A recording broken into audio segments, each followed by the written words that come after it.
checking the mic. Check 1 2. Checking the mic. Seems good to me. Let's do this.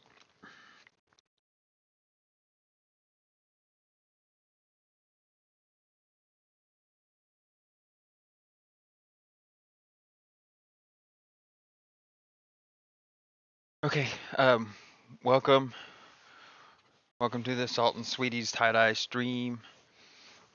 Today I'm gonna be finished working on these weird folds that I've been doing for the past couple days. I'm not really sure what I want to do with them yet. We'll figure that out as we go. I also want to play something to watch that I can do commentary on while I'm working. Um, I'd like to do current event stuff like news. I know that's boring to a lot of people, but that's something I can easily provide commentary on. Something I feel like I'm fairly knowledgeable on.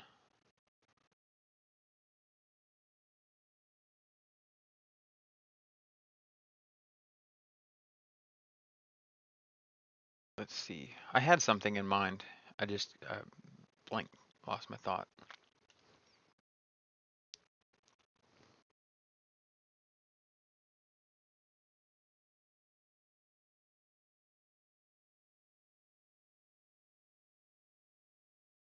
I honestly don't know if I'm allowed to do this or not. We'll see. They shut down my stream. I don't think it'll happen if I'm providing active commentary.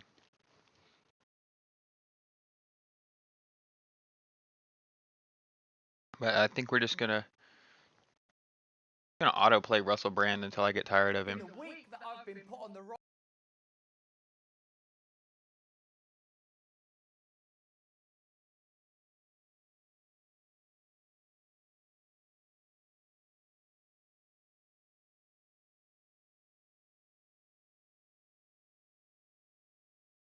All right, there we go. All right, so we're gonna listen to Russell Brand tell us his brand of the news. No pun intended. I'm gonna pause it frequently to do commentary on it, and in this bottom screen here, I'll be working on my shirts. Feel free to espouse your opinion in the chat on either the news or the shirts. It doesn't matter to me. I'm just looking for engagement. Let's do it. Oh wait.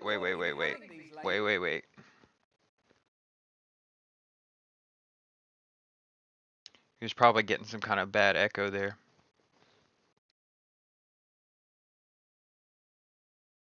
But now. Both parties are funded by the same corporate donors. And would a right-wing person wear this? Glory be to each of Hopefully his audio is not too loud and that I can speak above him. Oops. Whatever. Well, no more. We are awakening.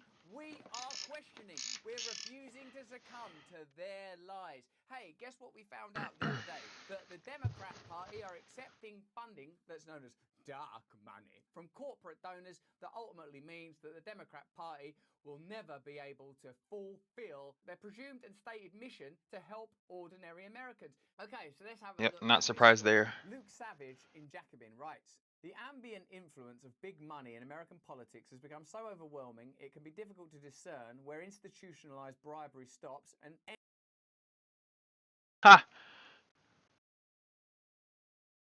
anything even I didn't do that. public interest begins. Just as ambient, fittingly enough, I wonder if that's YouTube trying to tell me to stop what I'm doing. Condemning and decrying its corrupting influence, usually while finding creative new ways of leveraging it themselves. If I understood the fair use laws, as long as I'm adding kind of commentary or transforming the content, then I can share it. And I think I'm like pushing the boundaries of what is transformative. Tie-dye in the news, that's transformative. Nobody's doing that. America's campaign finance debate has thus become both an arms race and an unconvincing pantomime act with more than enough hypocrisy to go round. This here, our sources. Down here on the bottom, I'm trying to straighten out this curve I've got here. I want it to be perfectly straight because that will show up I don't track anymore. in the final This product. is what journalists should be doing. It is out there if you're willing to look for it. Get out of the mainstream. Get into the tributaries of truth. Every election cycle, it seems, now yields new innovations in shadowy fundraising, paired with increasingly absurd declarations from across the spectrum that raking in huge sums from wealthy people and powerful lobbies is the only way anyone can possibly compete and, as some insist, win on the scale necessary to purge big money for good.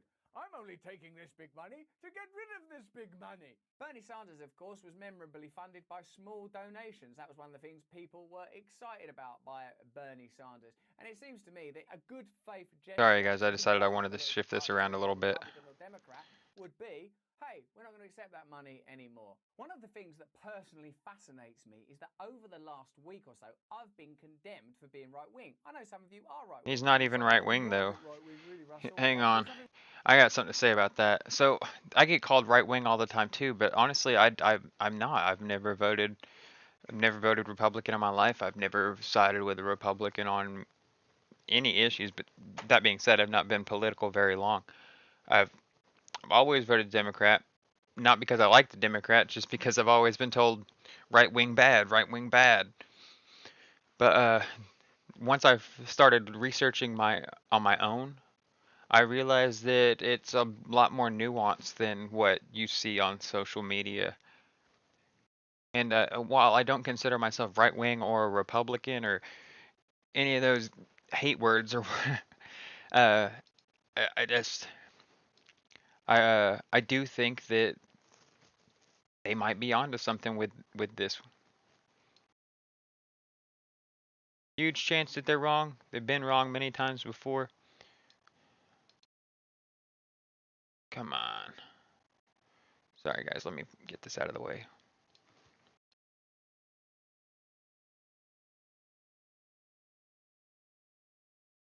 Got screens on screens on screens.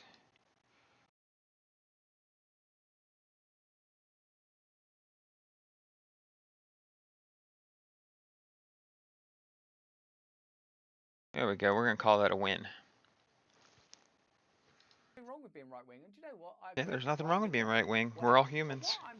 We're all entitled to our opinions. Neither of these parties are representative of the interests of ordinary people. That's right. That's right. Even doing a story like this one, where we criticise the Democrat Party for accepting more dark money than the Republicans, could be used and perhaps might be used by Democrat-leaning media institutions to say, see, Russell Brand is right-wing. But pointing out that someone is corrupt shouldn't be what bans you from a particular ideology. That's the problem. The problem is the corruption. Hey, excuse me, we're corrupt. And if you point out that we're corrupt, you can't be in our gang anymore. Yep. Is that what it's come down to? Yep. You know, I also know that loads of you, because I read the comments, It's all about inclusion through cooperation. said, like, no, they can do. They're just going to cut all the bits of you going, if caring about corruption is right If wing, you do what we want, if anti-war makes me you right-wing, will be then accepted. Yes, I'm right wing. If wanting big pharma to be regulated and for ordinary Americans to buy drugs at a reasonable price is right wing, then I'm right wing. If wanting to end the lobbying of political parties to stop the will of ordinary people being realised democratically is right wing, then I'm right wing. I feel him. Political figures, regardless of their party political affiliations and parties. See, people who aren't right wing have a tendency to just shove everybody in a box. People don't like to be pigeonholed in a box, especially if they don't feel like the box describes them well.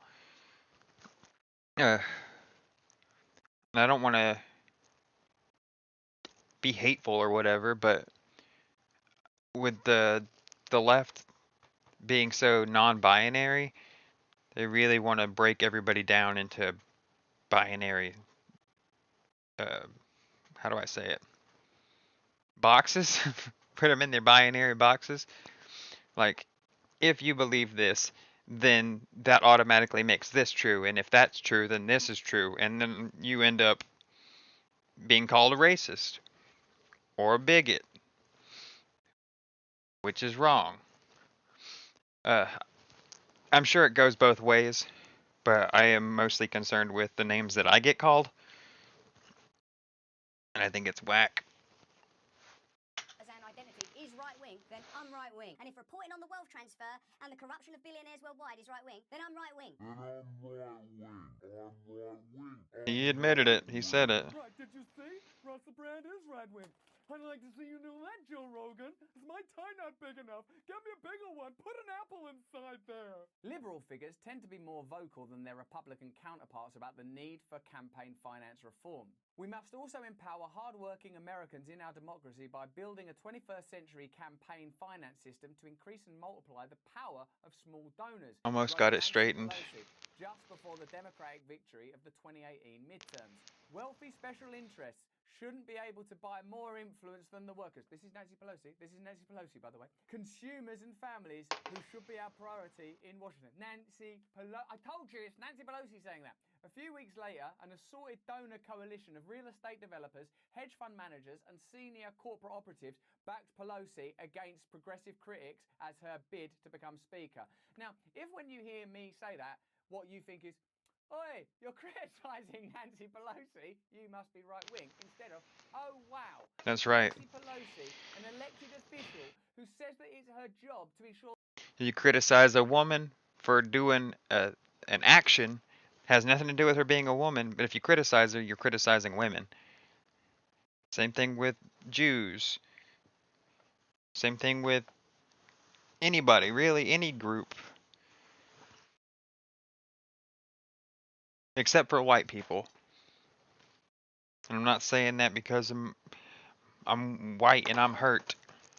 I just think it's unfair. I think if we're gonna have these new rules, which I'm fine with, I think that doing the right thing is the right thing to do.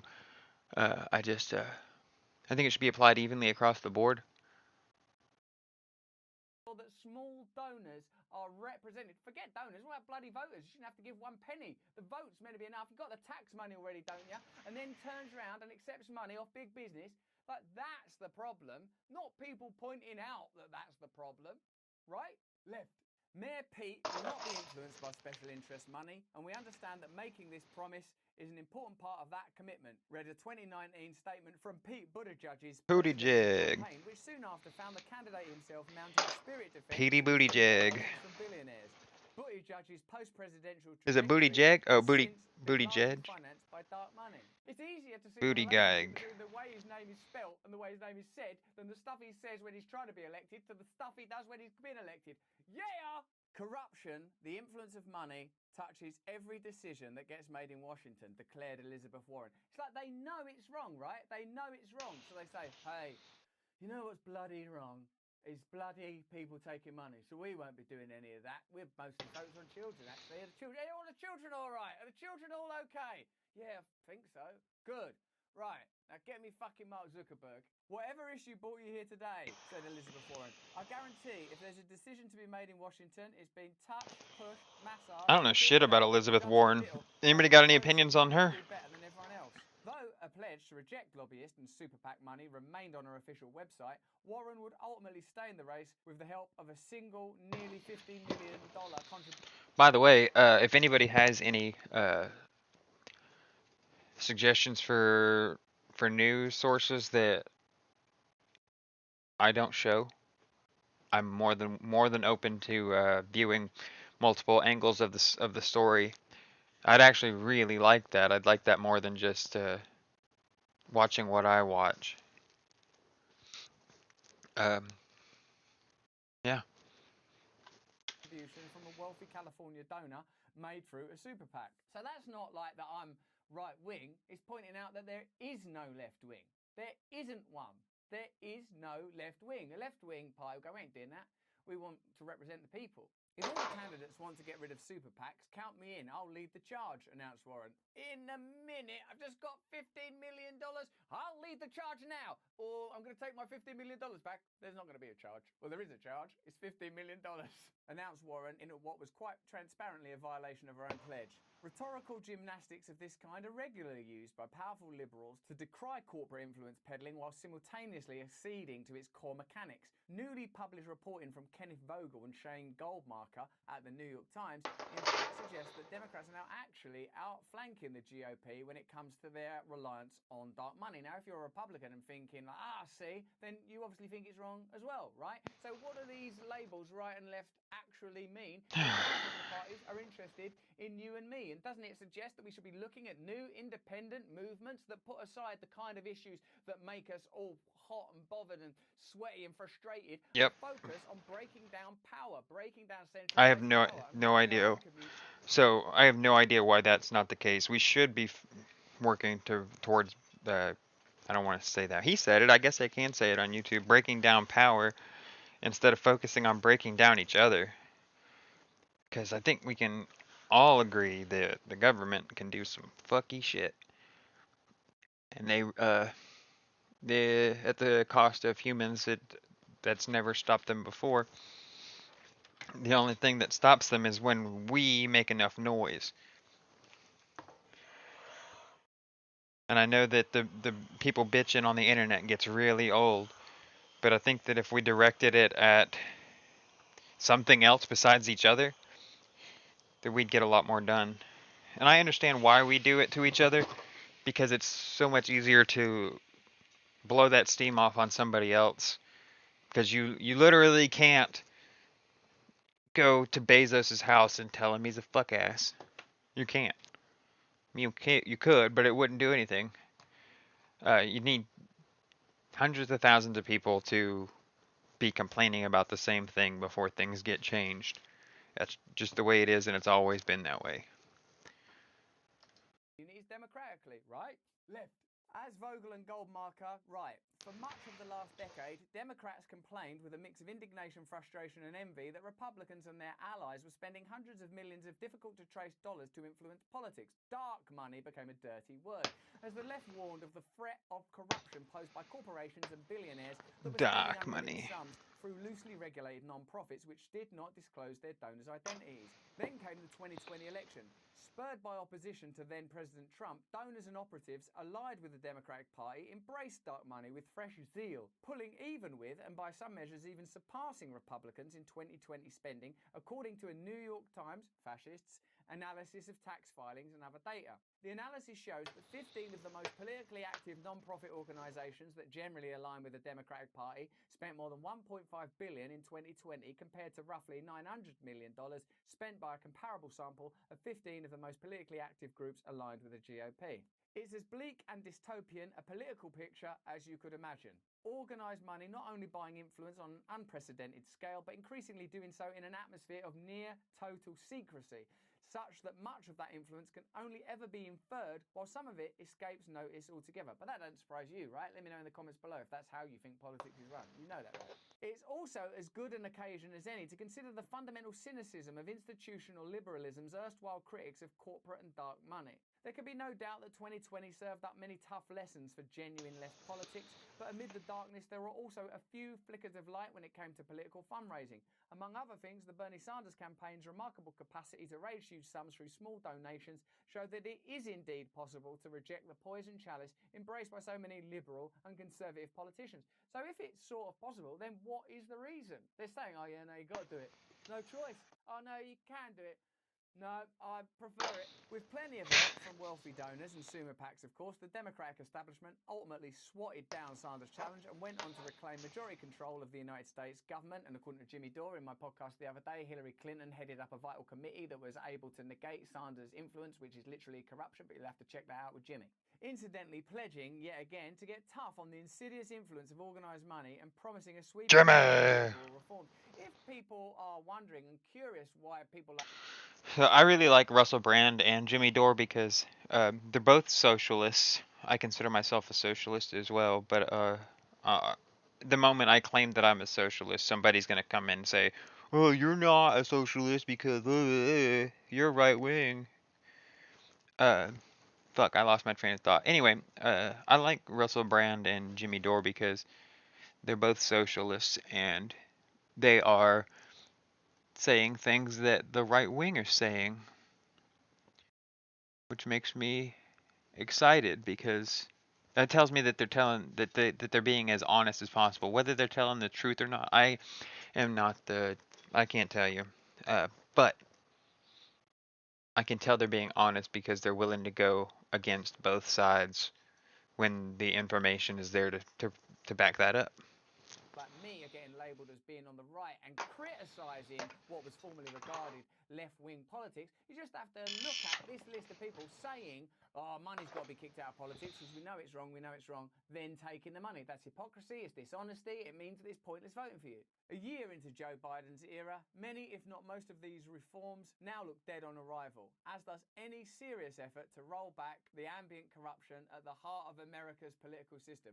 We're going to make an effort to Ambient. roll back on this ambient corruption. Is it a serious effort? No. No. Illustrating for the umpteenth time that you cannot simultaneously claim to champion anything resembling a progressive political program while in a de facto coalition with the very forces ranged against it. Otherwise, what you're left with is rhetoric. You know, you'll just recognise Rhetoric. enough if we just say that stuff and never do anything, because then we could continue to have the money and continue to have the rhetoric. You know, really, what values and principles are is, shit, it's going to be hard to say no to this money, but we're going to have to say no to this money. And don't you actually think, wouldn't you? I mean, I'm a person. If I saw a politician say, listen, I'm not going to accept that money, so I'm going to have less of it, so I'm going to get really negative media coverage.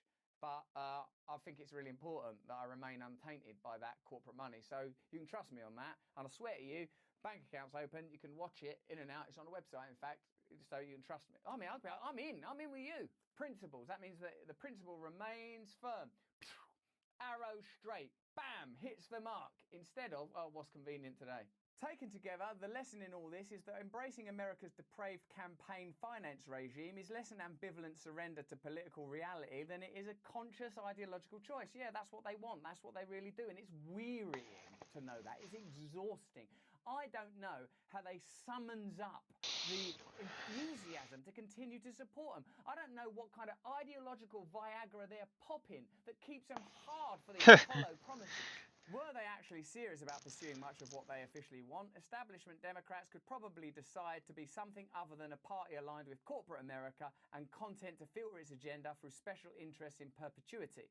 As things stand, however, the liberal marriage of progressive posturing and corporate cash instead guarantees a repeat of the same old pattern. Democrats decrying the influence of big money while insisting, as they did in 2020, that they must regrettably rely on it in order to save democracy. Until a genuinely anti-establishment current manages to succeed where Sanders failed, we can expect the tidal wave of cynicism and hypocrisy to keep on rolling and the tyrannical grip of corporate power on American democracy to tighten with every election cycle. So there you go. That's right. Put me on any list. You shouldn't be afraid of any labels. We have to, in fact, move beyond them because they are irrelevant and redundant. I do care about the labels because it's hard to convince somebody that you're not what they think you are. And I don't, it's frustrating. You shouldn't have to, like Russell said. And we do need to move beyond it. Describing is a centralized grip on power that will not ever be rescinded unless we, the people, combine and rise up. This is precisely why we have to abandon these labels, find a new discourse, a new lexicon, a new rhetoric that's connected to principles and values that abide and sustain while they continue to cast aside any principle that ain't convenient to the way they like to run things, with cash in their pockets and lies on their lips. But hey, that's just what I think. What do you think? You're at least as important as me, more important in your own life, right? You watch this video and carry on with your day. Hit me up in the comments below if you enjoyed this video. Have a little look at this one. If you're interested in awakening your consciousness, sign up to my Awaken Inside channel. Sign up to my mailing list too, so you can see what I'm up to on a day-to-day basis. Like, for example, I'm touring all over the UK, Manchester. Big change of subject. Liverpool, Bristol, Newcastle. I just realized what I wanted to get into. Your straw man. I was thinking about arguments and how people do straw man each other all the time, and it made me think about the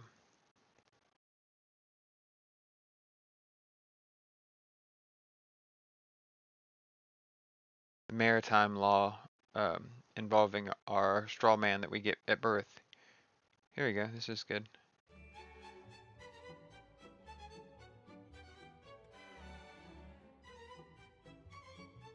I'll admit that I don't completely understand how this works or how legit it is, but this seems to be one of the more confirmable um, weird information sources you get on the internet. I know I said that wrong. I'm really bad with articulating my words and putting them into a good sentence. Bear with me. Laugh at me. It's fine.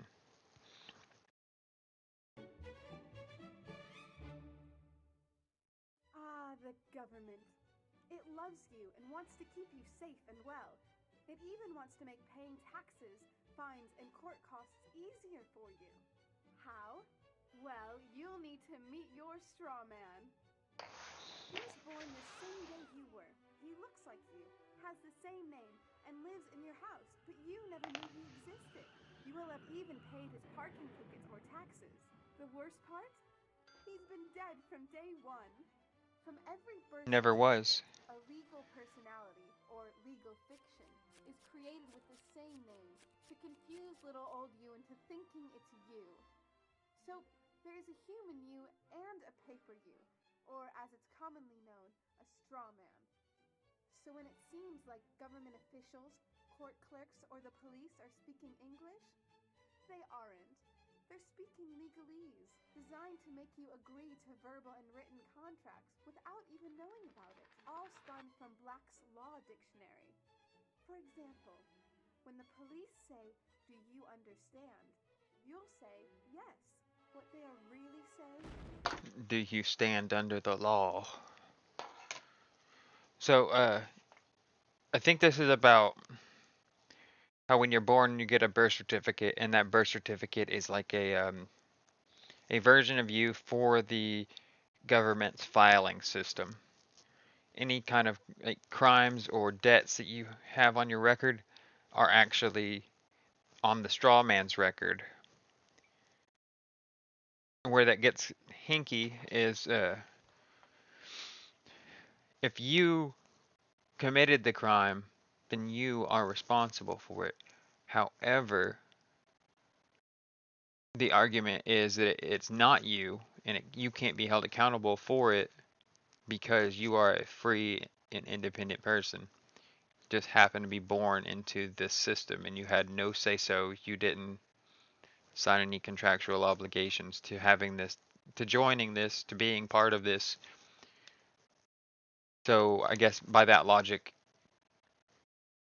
you can destroy your straw man? I don't know how. Do you stand under our authority? Oops-a-daisy, you just created a verbal contract with them. Oh, you clever government.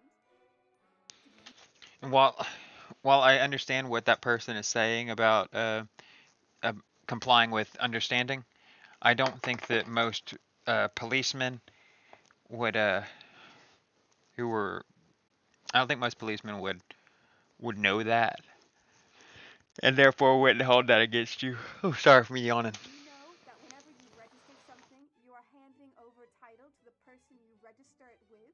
That's right. Whenever you register something with the government, they assume it belongs to them. Registered your car? Super! Now you are the registered keeper of your vehicle, and the government can crush it when you don't pay your, straw man's taxes. Expecting a new bundle of joy? Well then, you need to register your little darling with a birth certificate. Then they can start the process all over again and create a new straw man for your little one. Isn't that great? So when Junior's More bodies for the machine. generate revenue just like you have. When you notify on your baby by signing the birth certificate, your child becomes a ward of state. And if the government doesn't like what you're doing, they'll assume it's okay to take the child away or make new rules for things they don't like. Not enough school? Smacking your child? Shouting too loudly? Then it's off to social services for the little one. When you get a bill, it's sent to you but belongs to your straw man, not you. That's why bills, fines, and summons start with Mr., Mrs., or Ms. Sometimes you'll see your surname in capitals, just like on a gravestone. That's because your straw man is dead and just a silly piece of paper, created before you could comprehend or even consent to it. When you go to court, you represent your straw man, so you, the human, take on any costs, fees, taxes, and fines involved for the straw man. The human you doesn't even need to pay them. But you made a contract with the court by appearing on behalf of your legal personality or straw man, just like the government knew you would. Ha! Almost Confused? like they make it seem like you have to. Don't worry. The government doesn't want you to know anyway. If you knew, you'd stop paying things like council tax and parking tickets. Because when you go to court, you are representing your straw man. You are you, alive and made of flesh and blood. Your straw man or legal personality is a piece of paper created from your birth certificate. And you think it's you. What a silly Billy. Would you like to know more? Well, then go over to tpuc.org. Get up, get informed, and get real.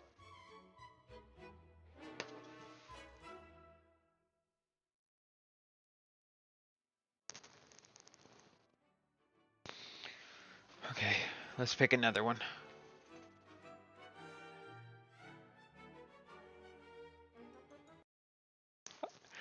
The video is like 11 years old, and I've watched it quite a few times.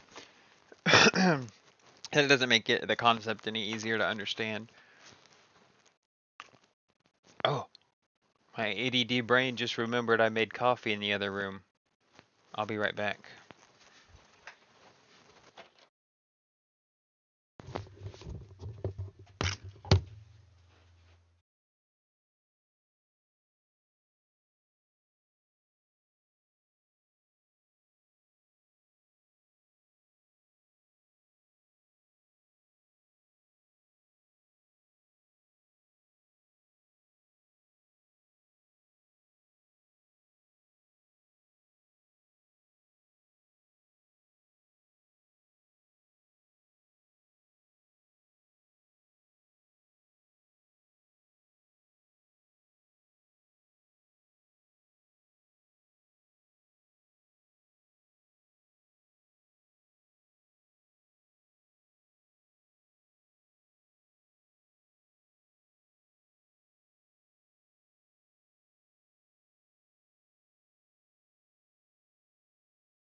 Alright, so my dumb ass didn't make coffee. All I did was fill up the pot.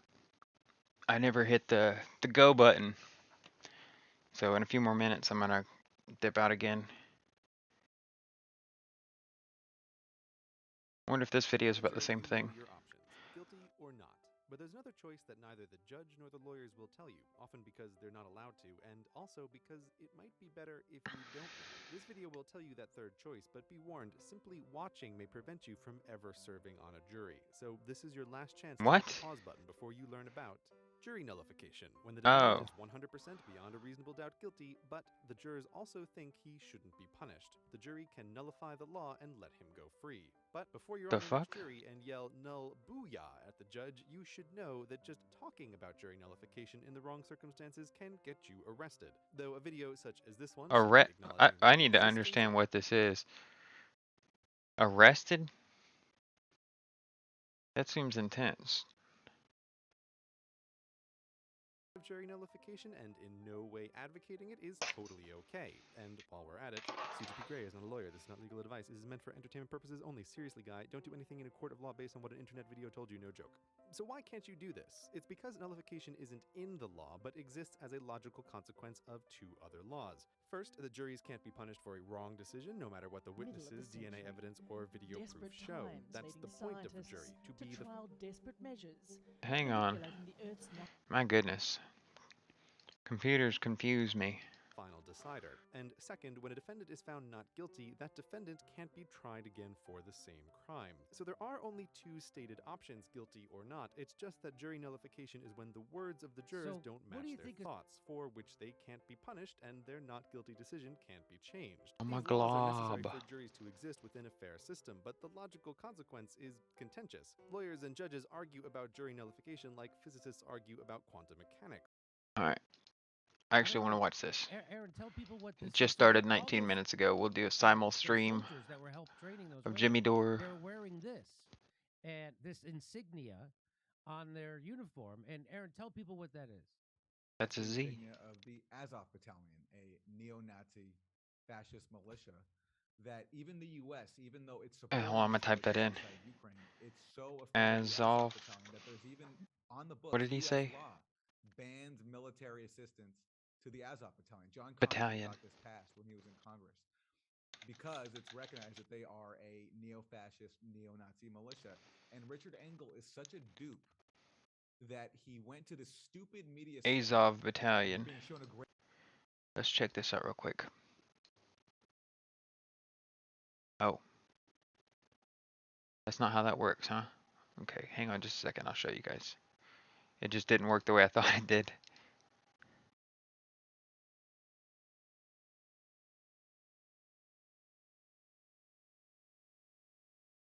There we go. Azov Special Operations Detachment in Ukraine.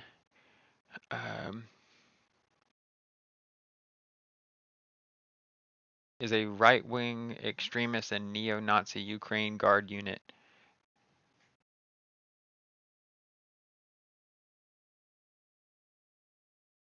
Azov intentionally formed volunteer militia on May 5th, 2014 during the Ukraine crisis.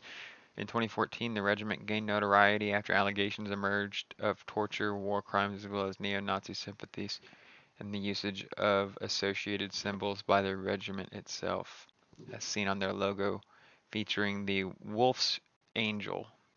That's what that Z shape is.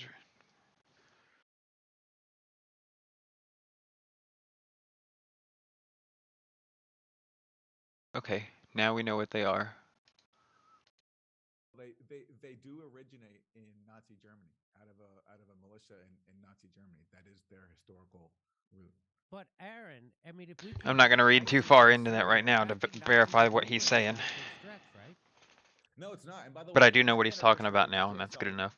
our current national security advisor, who's keeping the country safe, who 10 years ago, Jimmy, this past weekend, wrote that email to Hillary Clinton, his boss at the State Department, which simply said, Al Qaeda is on our side in Syria. Yes. So Jake Sullivan has gone from siding with Al Qaeda in Syria to neo Nazis in Ukraine. So let me just cover this. Instead of reporting factual information, U.S. media outlets have flooded their audiences with what one Western intelligence official calls a strategic communications campaign. Yep. Part one of that communication strategy, don't mention we back actual. That's a huge thing that all corporate media organizations do. They do media campaigns, and it works really well. It almost immediately poisons everybody against everybody else. Happens on the right, happens on the left. Because it seems like all the news' job nowadays is to just shit on the other side. These comedians like Jimmy Dore and Russell Brand and even Joe Rogan are just speaking their minds. They're saying what they want to say. And people like Jimmy Dore and Russell Brand are actually bringing receipts to the table, which is something that the corporate media organizations don't really do, or if they do, they spin it in a way that makes it look the way they want it to look. Like I'm gonna see if I can find it later on. I saw in a MSNBC uh, conversation. They were talking about some new law that would allow people to fight off cops if they were being detained, but they completely left out the part where it said in self-defense. So like if they were being arrested or detained for a crime, um, they have to comply, but only if they were being like attacked or brutalized by cops would they have the opportunity to self-defend themselves. That whole thing gets fuckety because that just like they got guns.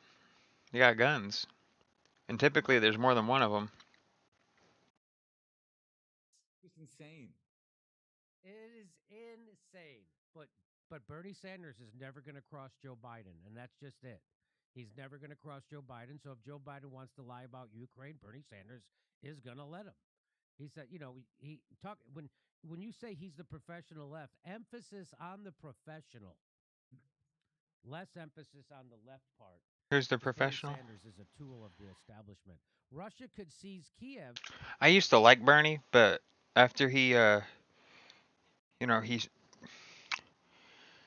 I don't know. I feel like he's sold out now. He's just taking what he can get. He wants to be in the White House so he can make the changes he wants to make. But honestly, he's had to give up on a lot of his personal goals and missions to even have his position in the White House. So I guess good for Bernie for trying to do what he thinks is right. 'Cause I do think Bernie's a good guy. I just think that working under the Democrats is not going to do what he needs it to do. Assess the future. There it is, ladies and gentlemen. An assessment from the U.S.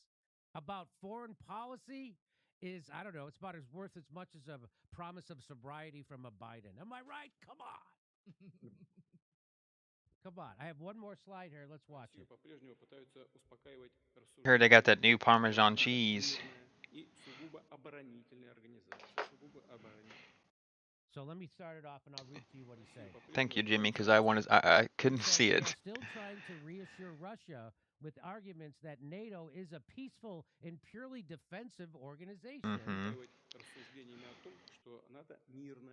That's what they say. We're a peaceful organization, but we will blow the fuck out of you if we disagree. Because you forced us. You forced our hands. You didn't comply, and it forced our hands. We were being defensive, but now we have to be offensive.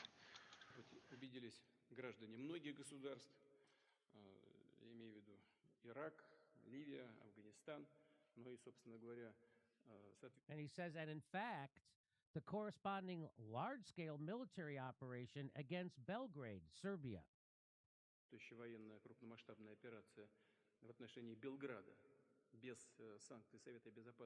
Without the sanction of the UN Security Council. This, of course, he says, this, of course, an event that is far from what a peace organization should do. He's talking about the bombing of Serbia.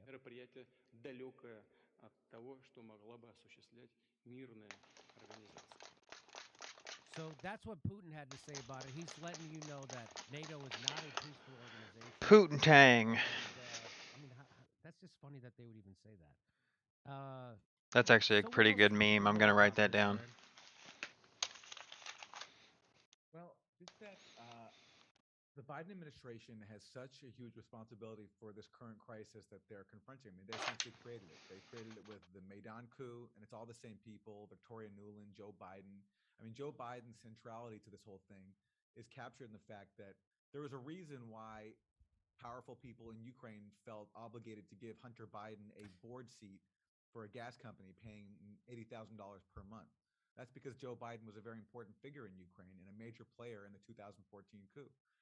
And so you have to wonder, I mean, for all the conspiracy theories about Trump being compromised by blackmail and leverage, I mean, Biden is so heavily involved with Ukraine that if there's a much more plausible case to make that Biden is actually compromised by blackmail threats and other compromising material, because he was so heavily involved in the coup there. He got the prosecutor fired who was investigating Burisma. And contrary, by the way, to what we hear often, that case was not dormant. That's actually a lie I learned recently from Branko Maritrich, who is a writer for Jacobin, wrote a book about Joe Biden. So all these people, Victoria Nuland, Biden, Jake Sullivan, have a major role in this conflict, and this fear-mongering campaign they've made of a Russian invasion is also based on hype.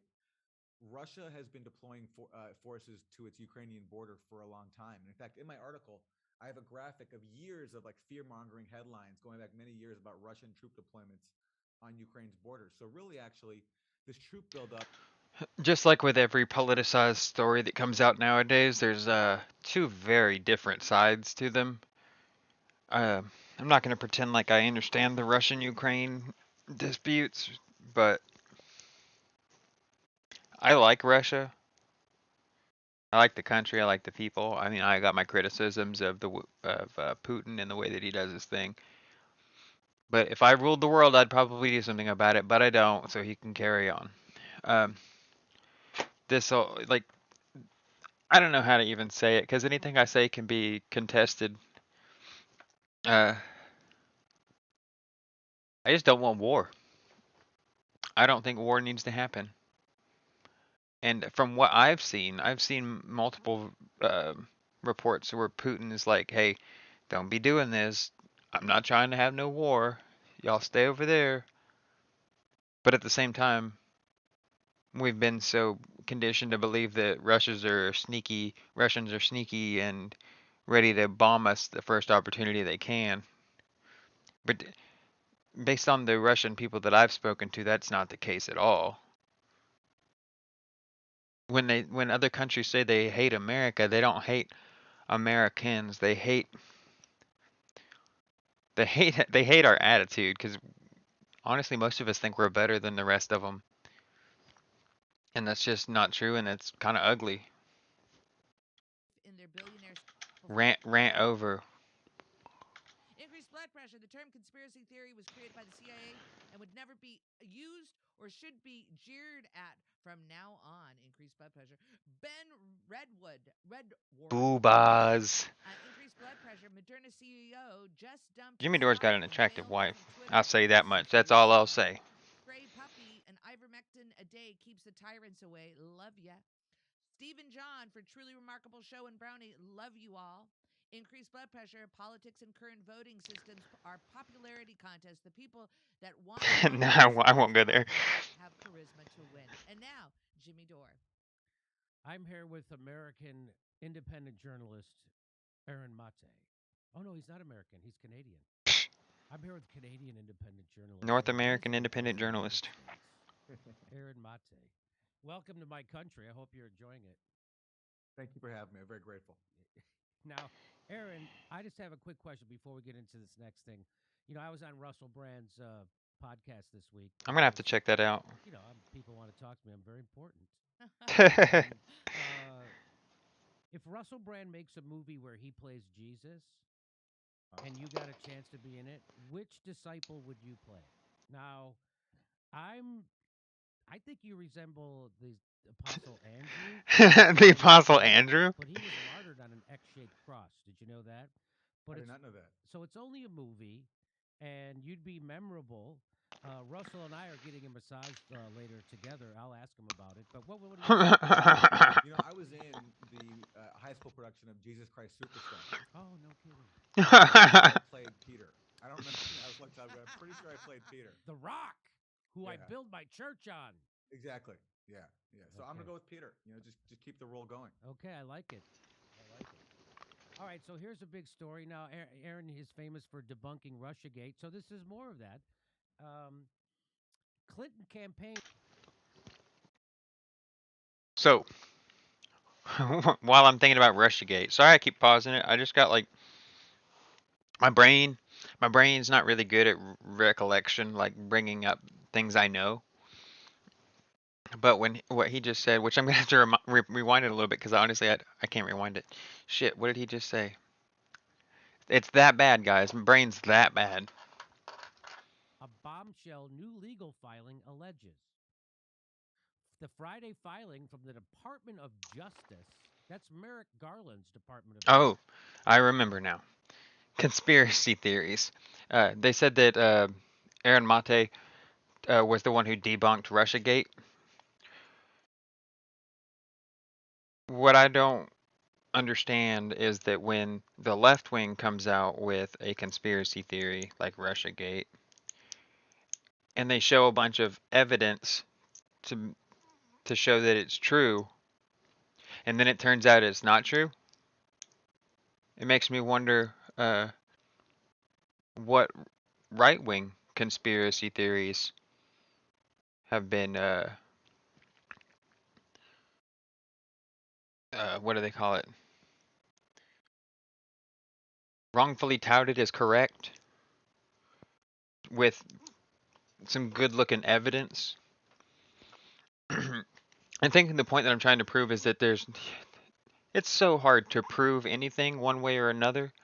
Even in a court, like a judge will rule based on his opinion, and jury will judge on the same. So I'm convinced that there is no truth in the world, that everything is a matter of perspective. But psyops definitely exist, and I definitely believe that they're being used against us in various ways.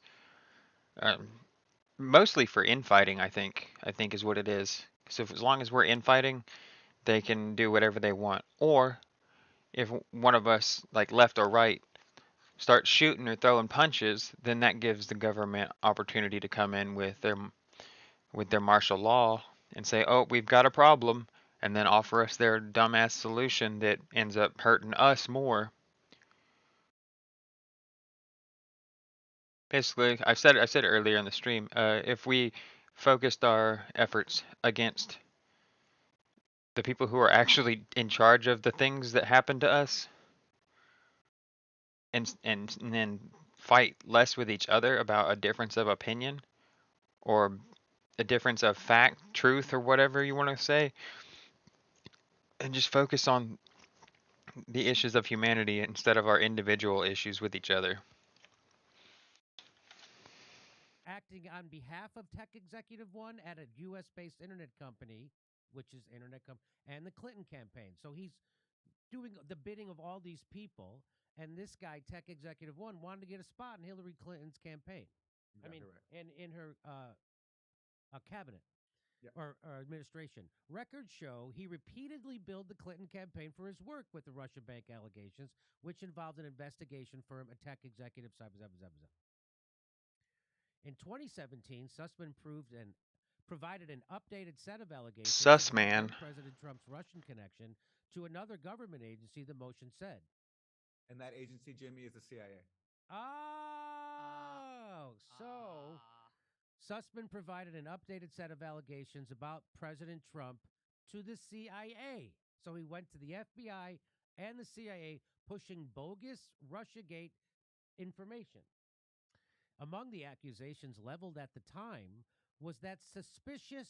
I didn't vote for Trump, and I don't support Trump, and I honestly have never listened to any of his speeches.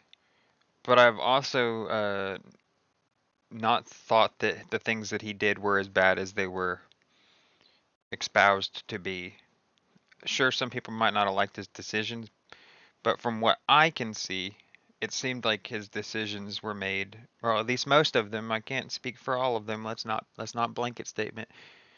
Um, I think that they were done with good intentions for the country, but I'm sure somebody would disagree with me, and I didn't mean to offend anybody by saying anything good about Trump. Guy Jaffe had a contract with the government and to do some cyber stuff, and he used that contract to basically get access to data, including coming from the White House, that he could then use to make a case that there was some kind of Trump-Russia connection. And one of the things he alleged was that Russian-made wireless phones were being used in the vicinity of the White House. So I guess what he was trying to suggest there is that the Trump team was using Russian-made phones to communicate as part of their secret plot that they not only did on the campaign but brought into the administration. Secret Russian phones. What they were going for there, but that's what I'm drawing from. Yes, from that's that. exactly it. But Yeah. what the important thing is that this guy used he was a contractor for the federal government, so he had access to look this stuff up inside the White House. So he's literally spying, using his access to spy on. I think I'm gonna make a Twitter, unrelated to the video, but I think I'm gonna make a Twitter account later. I don't have one, and I don't like Twitter. Twitter gives me anxiety. But I think I might make one just so I can post when I go live here on streams.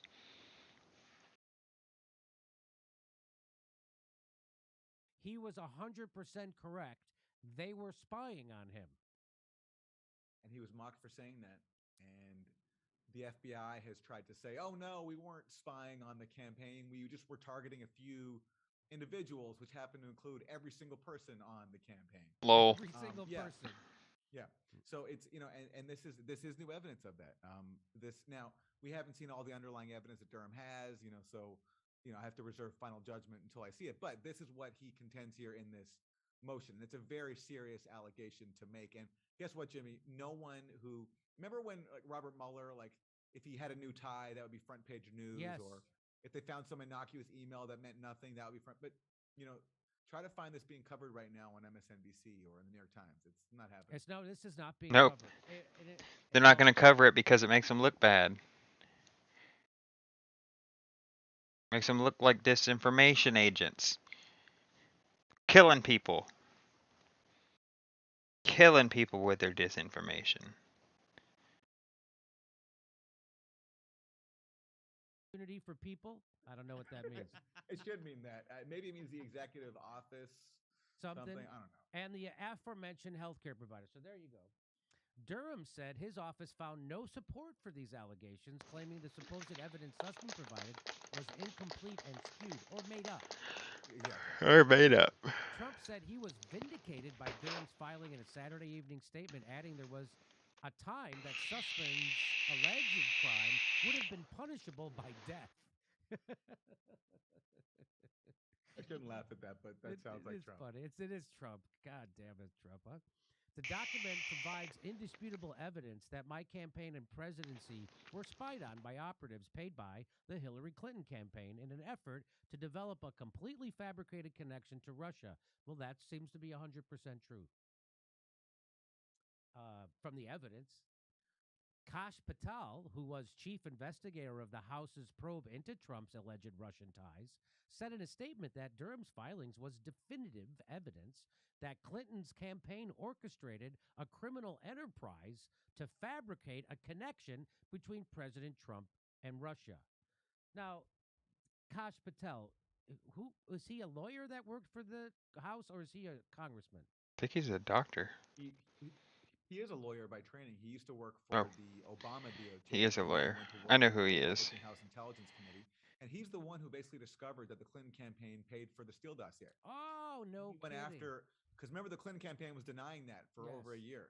Yes. And the reason they admitted it is because Kash Patel and his committee subpoenaed financial records that would have forced them to admit it. And that's when they came out, in late 2017 and admitted it. So Kash Patel, and I've interviewed him now a couple of times on Pushback, and he discovered a lot of really serious stuff, and that's why the U.S. media hates him.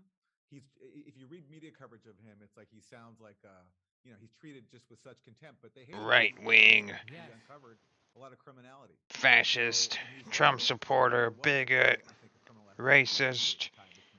Trump and Russia.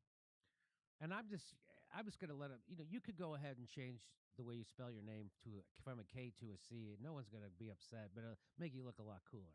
That's just what I would switch it from a K to a C. You're Kash Patel. I'm fucking money, baby. You're money. Former FBI lawyer Kevin Kleinsmith was the first person charged with making a false statement in connection with the Durham investigation. He pleaded guilty in 2020 to falsifying a document used by the FBI. So that's when he lied to the FISA court. They lied on a document, Shit. and so they could get that FISA. I didn't know that. Which means that they can then tap everybody's phone inside the Donald Trump campaign. That's what that meant. Exactly. Kleinsmith basically hid from the FISA court that Carter Page, who the FBI was trying to spy on, that he was an operational contact for the CIA. He hid that this guy was working for the CIA. He hid that from the court. Yep. He hid that because if they had found that out, they probably wouldn't give the FISA. They would go, "What? He's your informant." So, and here's what Trump has to say about it. The biggest scandal was when they spied on my campaign. They spied on my campaign. There's no real evidence of that. There is. There is. It's all over the place. Leslie, they spied on my campaign and they got caught. Donald Trump and William Barr promised that Durham would expose huge corruption, but he hasn't done that. Wow. An ongoing, concerted Republican and pro-Trump project to try to turn the investigation of the Russia scandal into some kind of scandal itself. Oh no, okay, wait till the Durham report comes out. And then nothing happens and they just move on to the next conspiracy theory. It is never going to end. And That is exactly how they treat it. even if it does come out, they still pretend like it's not, just so they don't have to print a retraction. They don't look bad, and they make everybody else look worse. Anybody who thought that there was a conspiracy, turns out there was, but they're still going to be in denial of it. And like I said earlier in the stream, I'm not right wing, but I just can't help but see like left personalities like Don Lemon just spew the opposite of what I see and what I can look up, what I can research. And any time that I need to debate this with anybody, it gets turned into, I don't know how to explain it, some convoluted conversation about typically race or capitalism, which only proves to me that they don't have the information to come back at it with. They just make it a race issue, make it a class issue. We would say, how about some evidence? Oh, hey, wait till the Mueller report. Then Mueller report. They did.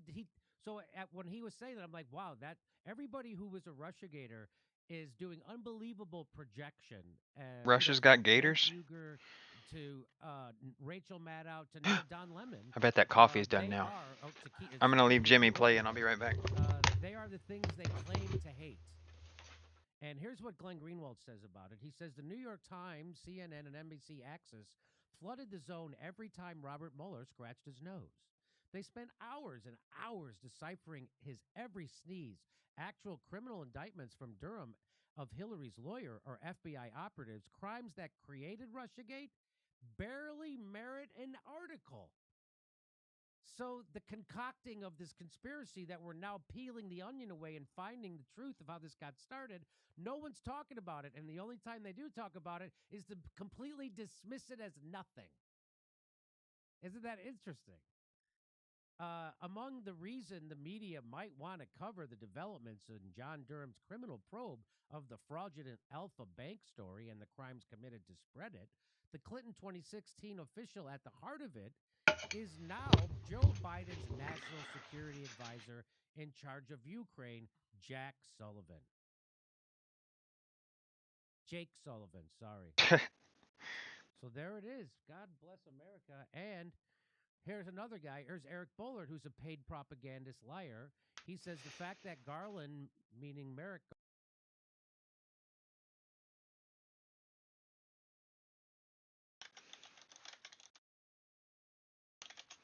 That's pretty spelled debunked wrong.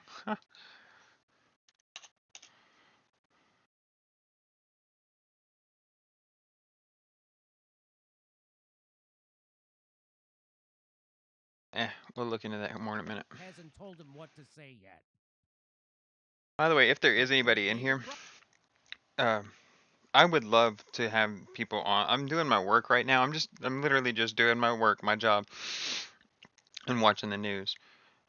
But after I finished my work session, I had hopes that I could start organizing some conversations with people. So if you're one of those people and you got something you want to talk about, we'll talk about anything. Just let me know who you are, when you want to do it, and we'll set it up. I'd much prefer it be through the Discord. So if you have the opportunity to get on Discord, do it, because that's where all these kinds of talks and debates are going to happen. Organized protests. I'm sorry to pause again, but just to be clear, I'm not a debater. I am not going to debate reality with you.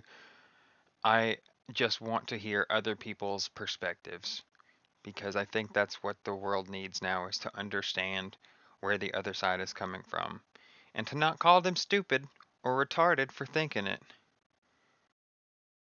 Consequences it caused, not just to, in the U.S., but to geopolitics, increased tensions with Russia, pushing this into the very moment we're in right now, where remember after Mueller failed, immediately Democrats pivoted to Ukraine Gate, impeaching Trump after he froze some weapons to Ukraine and the whole premise of the Democrats' message was we have to arm Ukraine so we can fight Russia over there and not over here. So basically, deeply entrenching inside the liberal mind this idea that it's good to ramp up tensions with Russia and to arm neo-Nazis in Ukraine, which leads us right to this current moment right now. And the gift these people are giving, by the way, to the right in refusing to admit that they pushed a scam and continuing to double down on covering up for it. It's such a gift. If I was a Republican strategist, I'd be overjoyed at what these people are doing and how they're mocking people who are interested in finding out what actually happened. It's such a gift to the right wing. It is a gift, and just like when you call truckers and farmers protesting mandated experimental gene therapies, we call them white racist Trumpers, even though they live in another country. They're Trumpers somehow. That is the fucking truth. That's yeah. And by wait, are they going to start calling Jon Stewart a white racist pretty soon? He stood up for Joe Rogan, so that's coming. You know it's coming.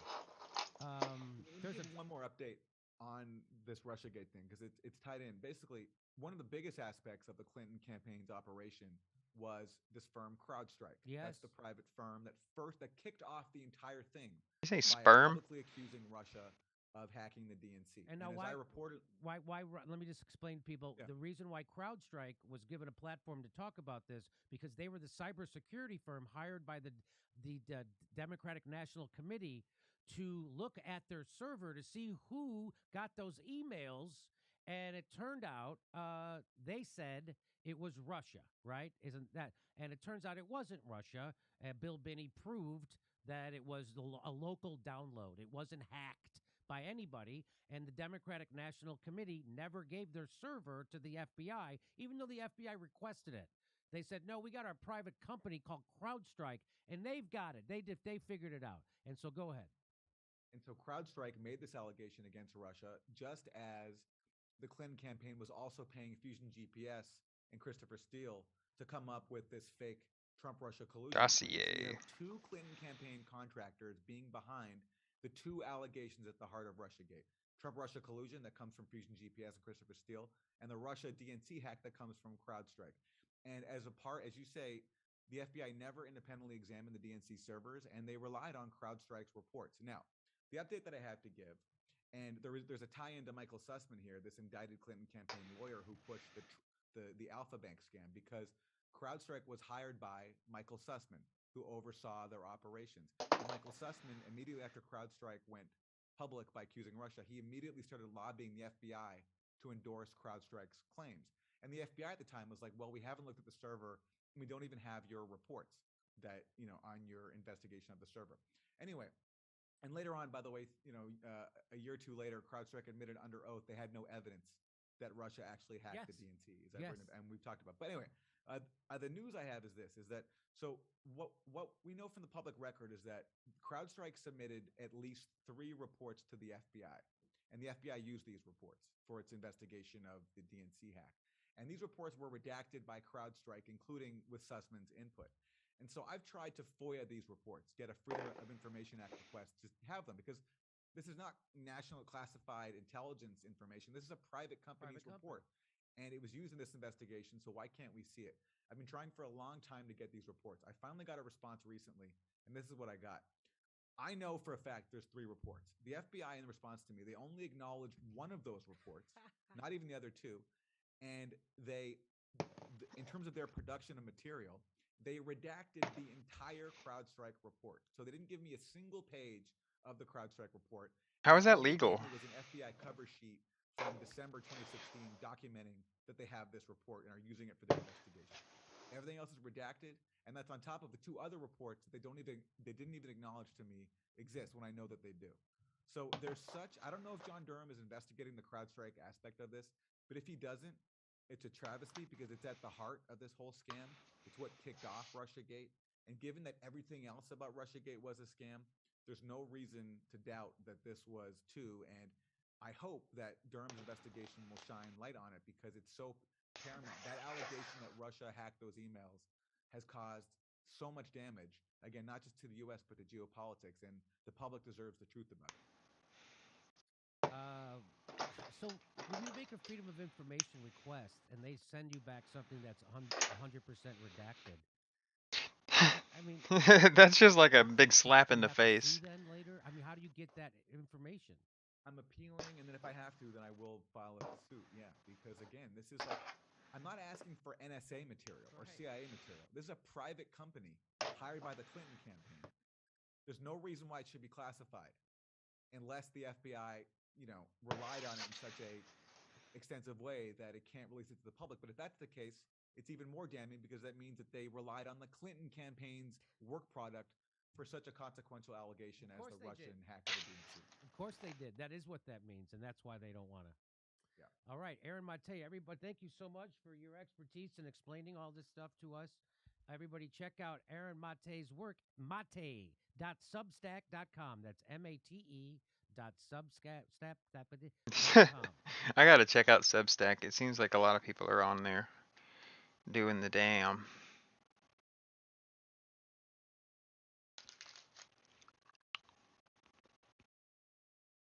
To talk to you. Thank you for coming on, and good luck. Oh, you're also guest hosting on the Useful Idiots podcast with Katie Alper. That's right. Every All right. Monday and Friday, usefulidiots.substack.com. Oh, do you do show on Friday too? I didn't know that. I thought it was just Mondays. Yeah, we got two a week. Oh, okay. Well, good luck. All right. Thanks, Jay. Talk to you later. Over to Steph. Talk to you soon. Redward, the NDP Canada's version of the Squad, is supporting Trudeau's efforts to crush the truckers. Yet more Oh my prove that God, he's truckers gonna are no crush 'em? less a threat to civil liberties than far-right authoritarians. Fernando, capitalism is the crisis. Ben Redward again. Justin Trudeau now aiming terrorism financing laws at the truckers. All the terrifying saunas, food tents, and bouncing castles must be defunded at all costs. Civil liberties be damned. So, I want to talk about communism and fascism. Fascism is, like, in the dictionary as a far-right authoritarian government. And I'm just curious what the left version of fascism is. Because on the political spectrum, I believe that the farthest left you can go is anarchy? Or is it communism? I'm not sure. And the farthest right you can go is fascism? Or maybe the farthest right you can go is anarchy, and the farthest left you can go is communism. But I honestly think that they both lap back around to each other.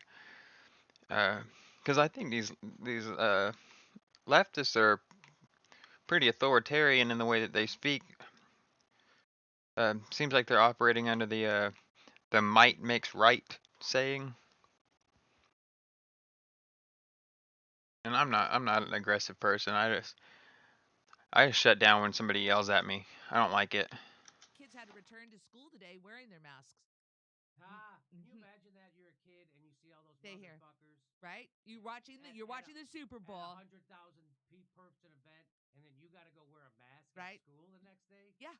Fucking, I wouldn't. If I'm encouraging kids to break those rules, poke holes in their masks. I'm encouraging kids to be nonconformists. Jimmy, will you do a big screen behind you? So just in case we throw to you. Okay. Yeah. Do you want to say that again? Hold on, stand by. Okay, throw to Jimmy. Hang on. Okay, now you can. Okay.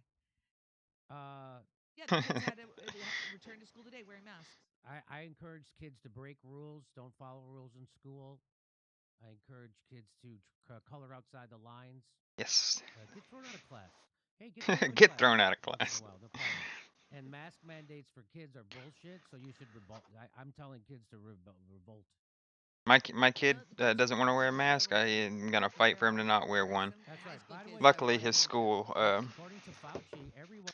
Luckily, his school doesn't require them, but he says a lot of people do wear them, and he chooses to wear his. But if he ever told me he didn't want to and that they were making him, boy.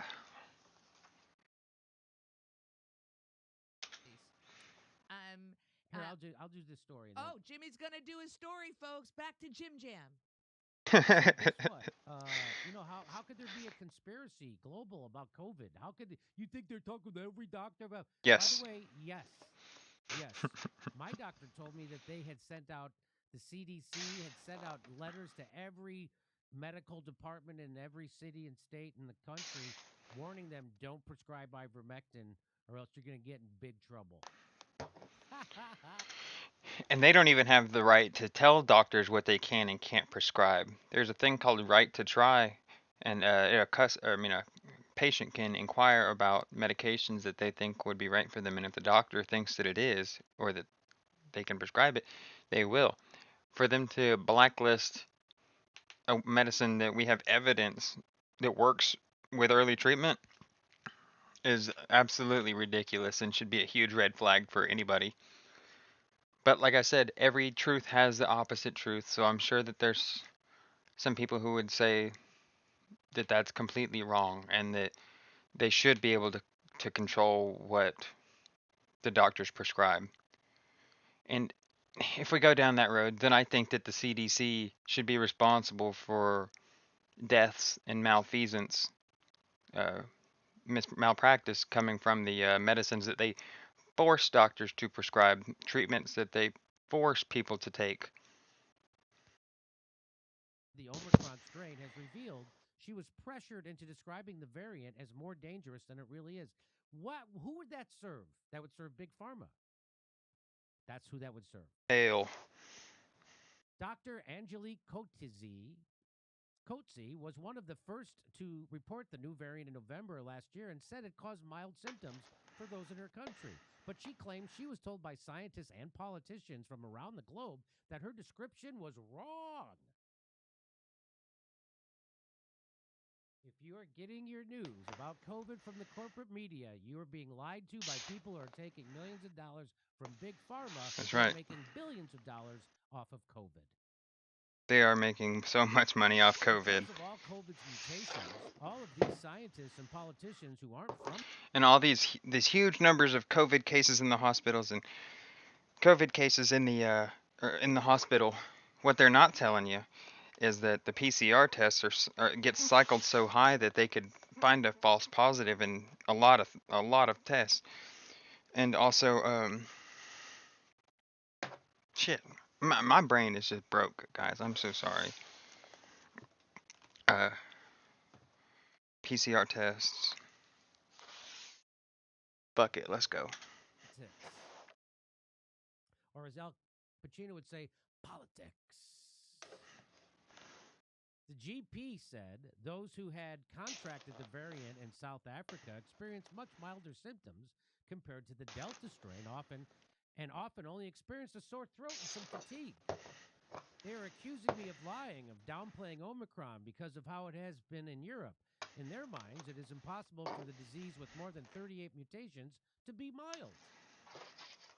Oh, yeah, that's what I was going to say. Cases in the hospital that are COVID cases, they get tested as positive COVID because of the high cycled PCR test, but that may not be the reason that they were in the hospital. It may not even be the reason they died. So all these deaths in the hospital could have been gunshot wounds, could have been pneumonia, could have been influenza, could have been a bunch of other things. Died with COVID and died from COVID. Two very different things, and they've got the numbers very screwed up.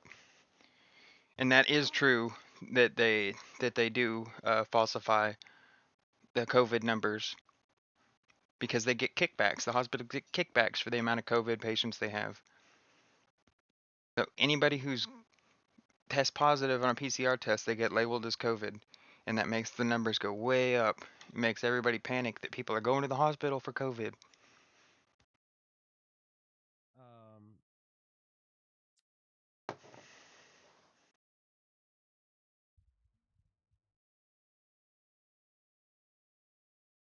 Oh my God.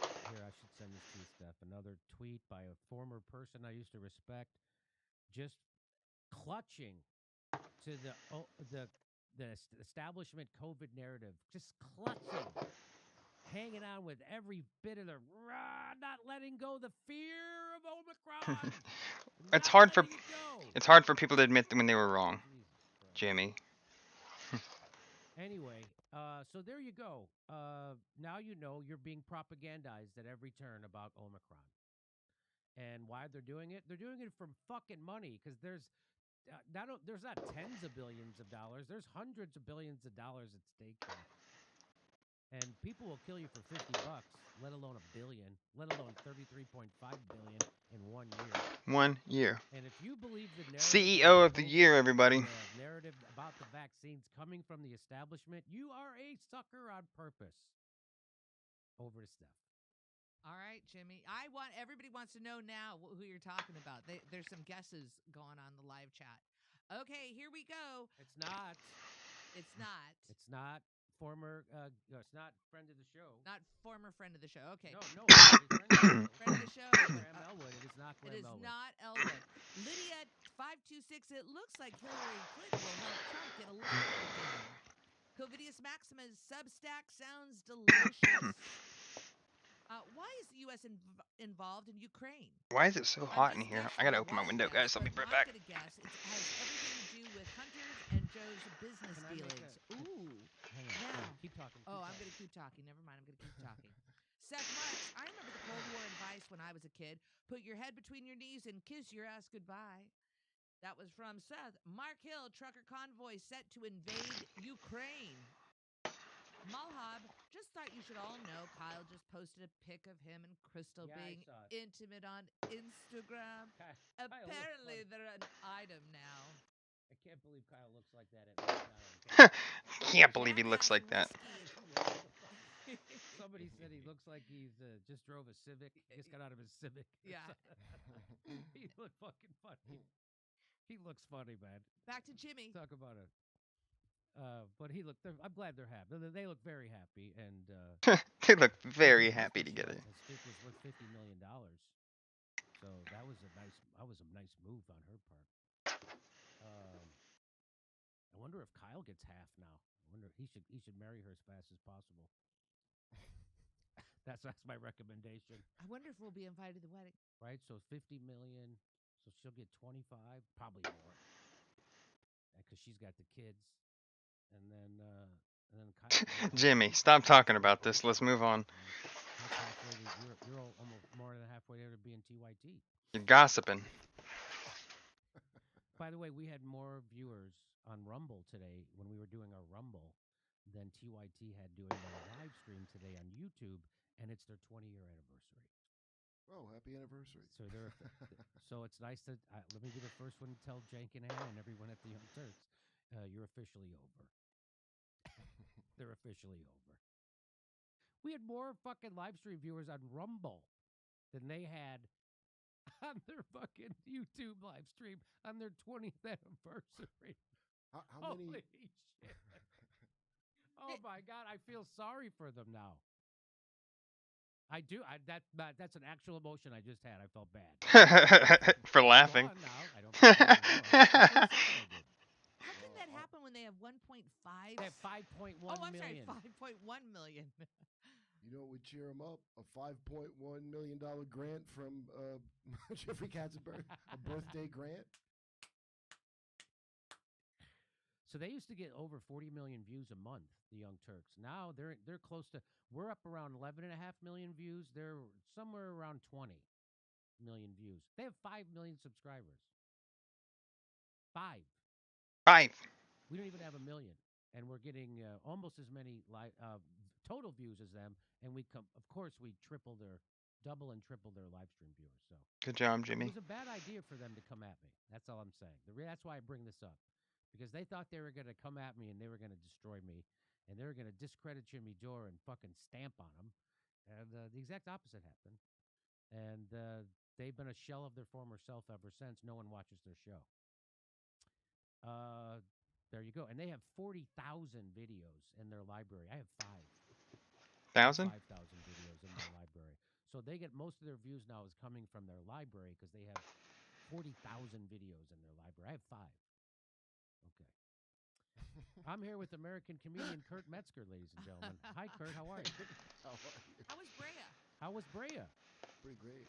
Yeah? Okay. Fantastic, huh? I got a weird, there's a FedEx package there for me sent with a book called Elon Elon Musk woke Messiah, and the note said it was from Joe Rogan, but it was not from Joe Rogan. Okay. And he told me some other comic got the same thing at another club. Really? Okay. Is that weird? Yeah. Same book. But the crowds were fun. Yeah, really good. Okay, good. Who else was on the show with you? Anybody I would know? This guy I didn't know who was the host, Simon something. He was really good, and then Monterey and What are they talking about? Keith. I forget his last name. Okay, I don't mean to put you on the spot. Sorry, shouldn't have done that. Big name. I always forget people's names. I always forget their names, no matter what. It's amazing I can work with someone for a whole week on the road and then forget their name. It's amazing. You know Robin Williams way back when? I met him like once at the Cellar, and then like 2 years later I saw him again. He was like, "Hey, Kurt, how you doing?" Like, How do people do that? It was amazing. How do people die? No, I don't know how. Some people have a gift. That's a gift. Maybe he's using a mnemonic. I have that gift too, but only for Joe Rogan is unique top of the names. conversation Like if your because name is John, CNN I'm not gonna remember wanna that. hire somebody to go figure out why people trust Joe Rogan and not them. I'm not kidding. So here it is. It says Joe Rogan is one of the most popular podcast hosts in the world. In the world. In the world. Despite a series of controversies. CNN Business, despite a series of manufactured controversies by people who are a lot less popular than him. CNN Business spoke with a researcher who has studied his appeal to explain why his audience loves him. CNN can't figure this They out. can't figure it. They can't get over it. They hire an What is expert. going on? Why don't people remember the Brian Stelter? Why do they trust him and they don't trust us? We have a newsroom. It's because you guys are lying all the time and you're being funded by the people you're supposed to be investigating and exposing. Now, Joe Rogan doesn't do that. First of all, he's not doing a news show. I honest to God think Brian Stelter believes the things that he says.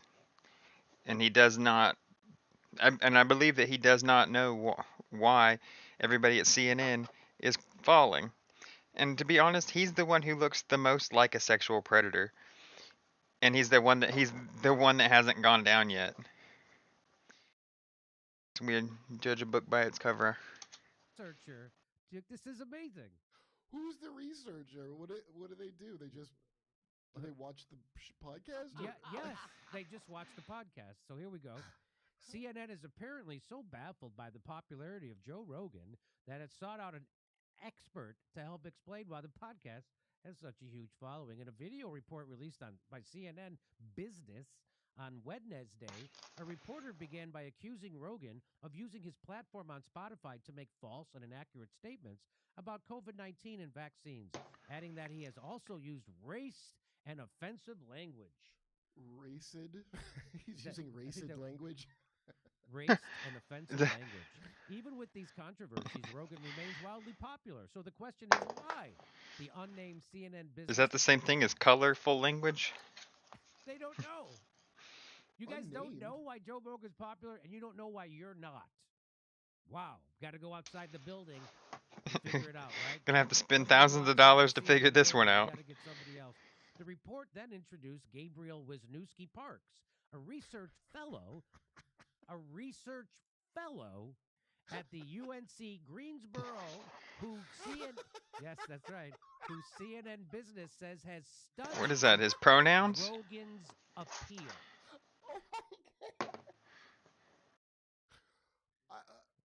Ready? Here we go. There's more, Kurt.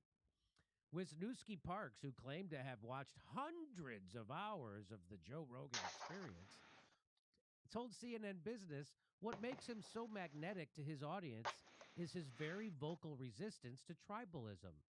That's a good thing. Citing Rogan's wide-ranging guests from conservative commentator Ben Shapiro and InfoWars conspiracy theorist Alex Jones on the right, and Senator Bernie Sanders and progressive icon Cornel West on the left. Long time ago, Alex Jones, or Jimmy Dore and Cenk Uygur were doing a show together, like a live show, and Alex Jones came up and was harassing Cenk, and Jimmy Dore spit in his fucking face. Not Cenk's face, he spit in Alex Jones's face. Shit was hilarious. But now they're saying they're on the same side of politics, which is fucking hilarious. I wonder if he ever apologized for spitting in his face. Because we need to figure out how to keep open those lines of communication in a way that is both critical and willing to question Joe Rogan's authority, but at the same time recognizes that his appeal and his popularity are already entrenched in his audience, and that's not going anywhere. Oh my God. So at least this guy's being a little bit of a realist, I think. Well, But it can be dangerous. Anything can be dangerous. I mean, but Anybody who's popular can now then say something. That's what he's saying. Who was like question Joe Rogan's authority? I've never I've been on the show a bunch. I hung out with him a bunch. Never had a thing of authority where I had to. Joe, I don't want to question your authority right now. Joe, I know you're going to get high in the middle of this show, but I don't want to question your authority. Just going to get a little high. You can literally do a podcast where you're high and you're doing better news than Let's go one more. Critics blasted the local Okay, network I got to use the bathroom. for having to rely on an outside source to crack the mystery of Rogan's popularity. Here they are. CNN had to find an outside expert to explain how you would produce programming that attracts an audience. That's amazing. That is amazing. This is amazing.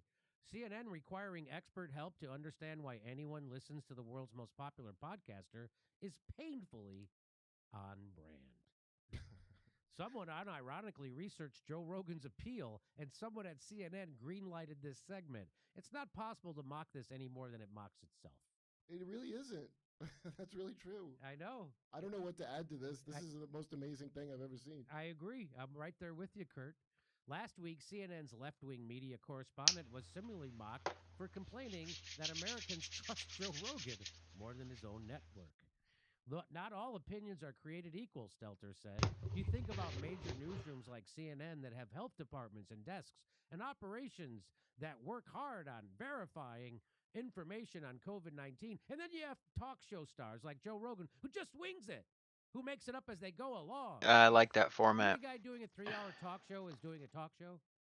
He's winging it. Why is it when he wings it, he's better and more trustful than you with all your fucking operations and departments and bullshit? You guys always end up getting Almost done with this first shirt. I've got one more to do. Negative charisma. I assume he's who's the guy that just got kicked out? Zucker. Yeah. I think he's that guy's son. If you see them together, I think that's like his love. No I don't know why he would be hired. Why else would they hire? You're right. I think Jeff Zucker hired him because he looked like him, right? They look alike. Oh my God.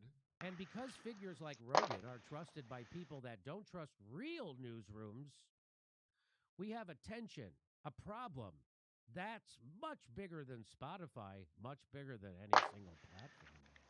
And that's where the story ends, Kurt. Well, they trust him more than real newsrooms, and also more than CNN. That's right. So I'll tell you, I didn't see that segment. I can tell you why people like Joe Rogan, because they can trust him, and he's entertaining, and he brings on a wide variety of guests, and it's always interesting, and it's often a point of view that they don't agree with, and they get insight into it. That's what CNN doesn't do. CNN is like the circus for news. Like, that's what I want. I want insight into the counter opinion of my own. I don't want to fight. I just want perspective. And that's all that CNN does. That was their strategy. So Jeff Zucker at CNN wanted to turn CNN into the left-wing version of Fox News, meaning everything he would turn into hating right-wingers and Republicans. That was his goal. That was his strategy. And it didn't work. No one's watching fucking CNN, and Fox is still dominating. Well, you can't blame him. He had such success making Trump really big. He did, by the way, and also more. Trump recommended him for that job. more Democrats watch Tucker Carlson than watch CNN. So he lost. So Jeff Zucker's big idea to turn CNN into a left-wing Fox News, it didn't work. Democrats are still watching Fox News more than they're watching CNN. It was a big fail. I think that's why they let him go. I think they were looking for a reason and they found it, and they were like, "Get the fuck out." Do you remember his big claim to fame of why he made like the Today Show longer, and that was like some big innovation that night? That's awesome. Then he had the Conan and Leno debacle. Then when he took over CNN, I remember when CNN started to really suck because it was when the Malaysian plane disappeared. Yes. It's when Don Lemon was asking if a black hole could have swallowed it. Yes. And then all day they would have like computer graphics of like, this is what a plane might look like wet. There was no need to concentrate. I was like, what is this? And that was his. Sorry, I'm really focused on this, and Kurt's really hard to commentate on. They're just shooting the shit right now. They're not really giving me the news. I think I'm done for today. Yeah, I think you sound like you're done.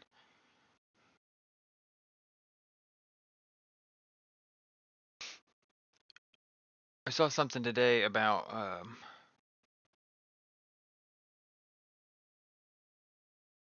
yeah, Conor McGregor and Disney.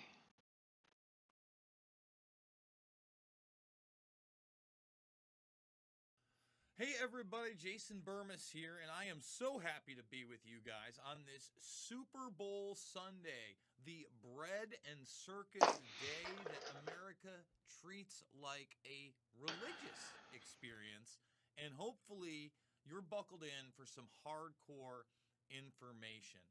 Because what we're going to be talking about today is actually going to be a microcosm for what you're seeing. That background behind him says Rockfin. Super awesome platform. It's a, I guess it's a free speech platform. No porn, no murder, but it's on the blockchain.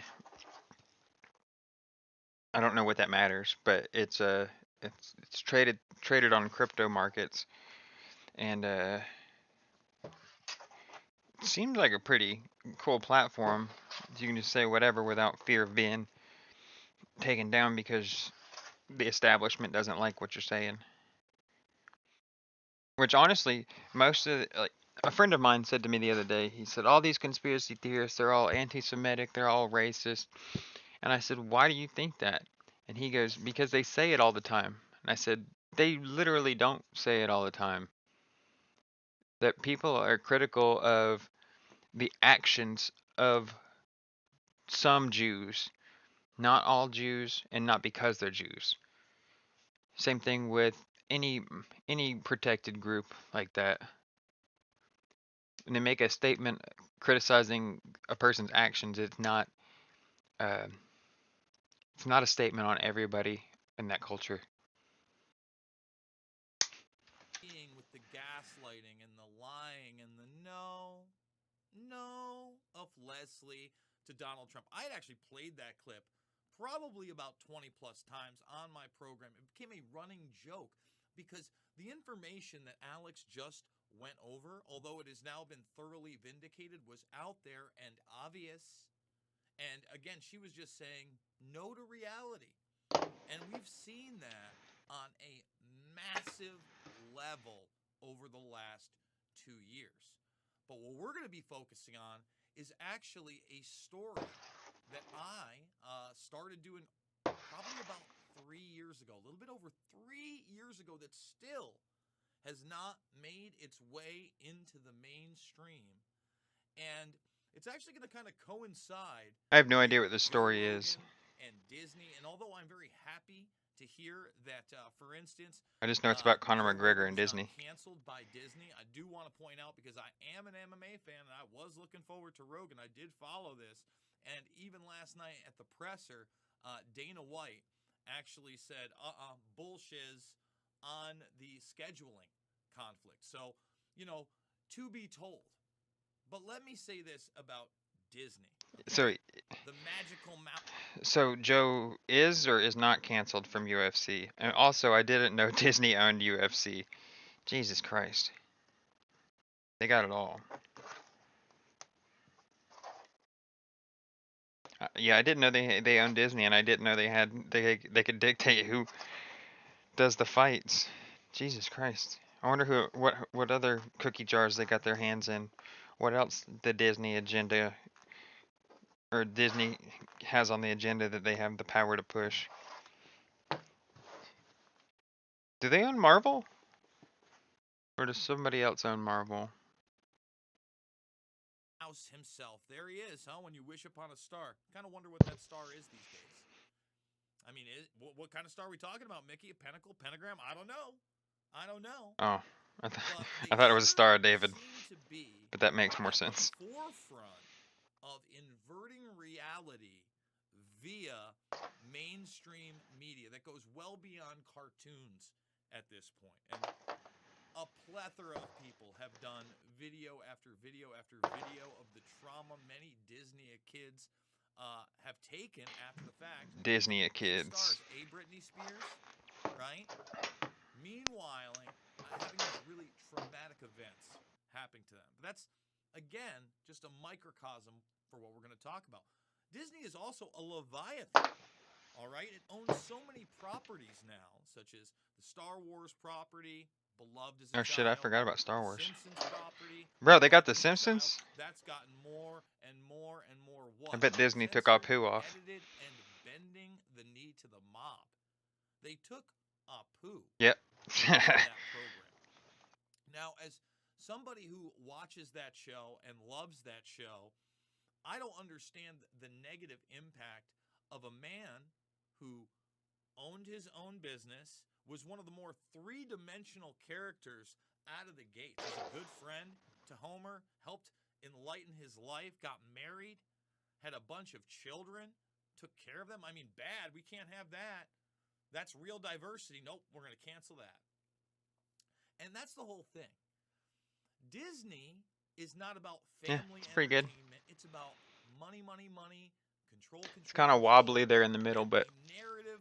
yeah, hopefully it won't show up too bad. And now with Disney and ESPN and others out there kind of acting as this pseudo-techno-fascist arm of censorship. You're seeing it with Twitter and Google. You saw it with Roseanne Barr, for instance. It's not about how much money entertainment can make, okay?